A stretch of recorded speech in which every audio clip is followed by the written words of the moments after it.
ओम साई राम। सभी भक्त को हमारे साई श्रद्धा सद्गुरु चैनल की ओर से, इस परिवार की ओर से बहुत बहुत स्वागत करती हूँ।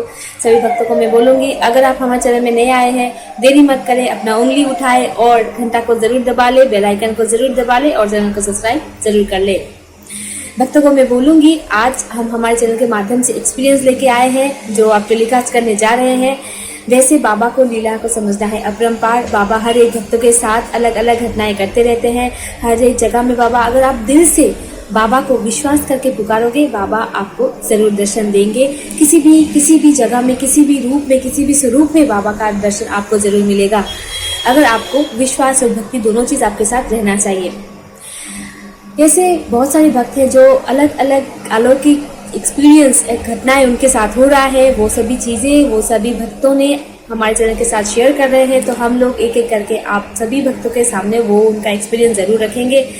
समुद्र में जैसे पानी का कोई कमी नहीं, उसी तरह बाबा की लीलाओं को समझना कुछ हमारे समझ में नहीं है।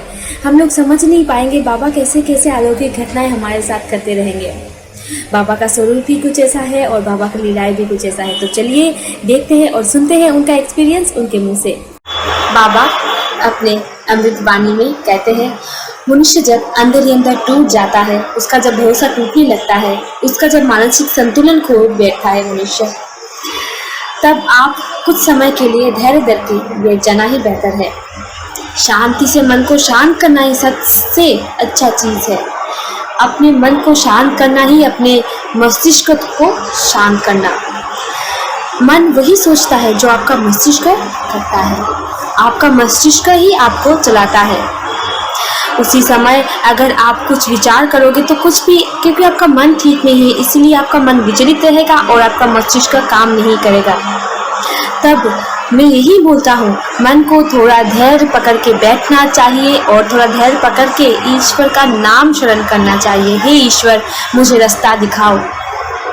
ईश्वर अपने आप आपको रास्ता दिखाएगा और हर एक जो आपका रास्ते का जो कांटा है वो निकल जाएगा। ओम साई राम। ओम साई राम। मैं एक अपनी सच्ची घटना बताना चाहता हूँ जो मेरे बाबा ने मेरे साथ की है। मैं चाहता हूँ बाबा हमेशा ऐसे ही हर वक्त के साथ ऐसा ही करना। मेरे साथ बाबा ने जो किया है मैं आपको बताना चाहता हूँ। सब भाइयों बहनों को जय साई राम, जय साई राम। अभी मैं दिल्ली में था तो अचानक से मेरी तबीयत ख़राब हुई, तो मैंने सोचा, मेरा बाथरूम और टॉयलेट बंद हो गया, तो मैंने सोचा कि चलो कोई बात नहीं, नॉर्मली बात है, तो चलो दवाई ले आता हूँ। दवाई लेके आया, दवाई खाई, ठीक है, दवाई खाई, दवाई लेके आया तो उससे मेरे को कोई आराम नहीं मिला। उसके बाद एक दिन निकल गया, फिर दूसरे दिन रात निकलते ही फिर दूसरे दिन वही प्रॉब्लम। तो मैं थोड़ा घबरा गया कि यार ये मेरे साथ क्या हुआ।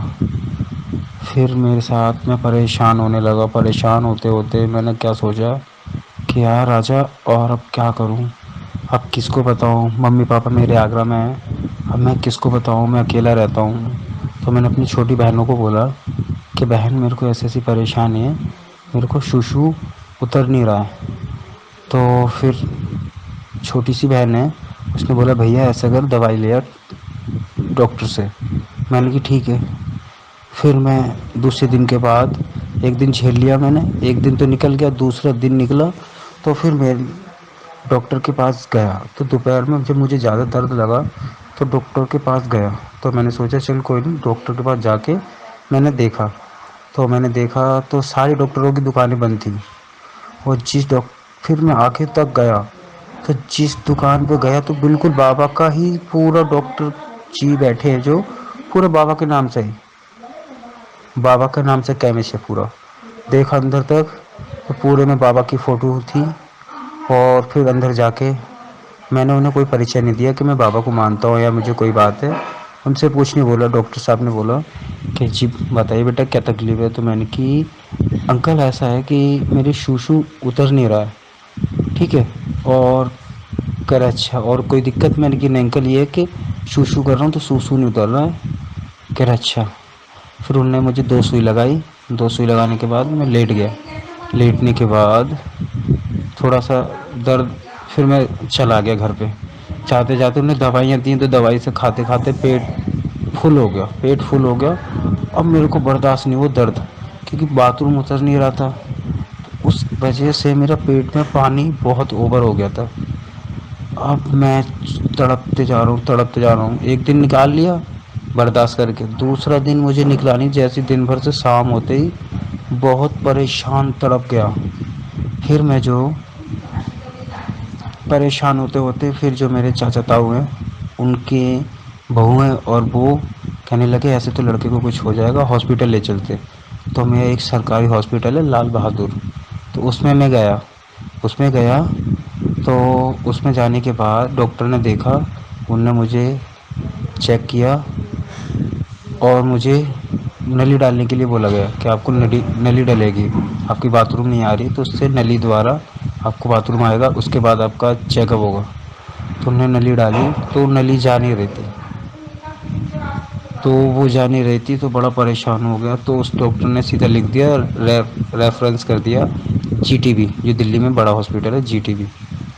तो लाल बहादुर से ट्रांसफ़र कर दिया जीटीबी में। जीटीबी में गया तो सब ने बोला कि भाई बहुत परेशान हो तो अभी मत जाओ, रात को ऐसा करना सुबह चलेंगे। अब सुबह मुझे इन लोगों ने डराया कि रात को ऐसा होता है वैसा होता है और वहाँ कुछ बहुत बड़ा हॉस्पिटल है, तो ऐसा करो बेटा परेशानी से वो कर लो। तो जो लाल बहादुर में गया था तो वहाँ कम से कम मेरा 1 लीटर पानी ऊपर से निकाल दिया गया, पेट पे से ही सुई लगा के। तो कोई बात नहीं, तो मुझे आराम मिल गया, 1 लीटर पानी निकल गया। फिर मैंने पानी नहीं पिया घर पे आके। तो उन्होंने बोला वहाँ मत जाओ, जीटीबी में सुबह चलेंगे। तो मैं सुबह जा रहा था, सुबह जा रहा था। तो सुबह अब तड़प तो रहा ही था। सुबह उठा गया जीटीबी, जीटीबी गया। उनने देखा, मेरा नंबर लगाया। नंबर लगाने के बाद ऊपर गया। उनने क्या करा, फिर भी वहाँ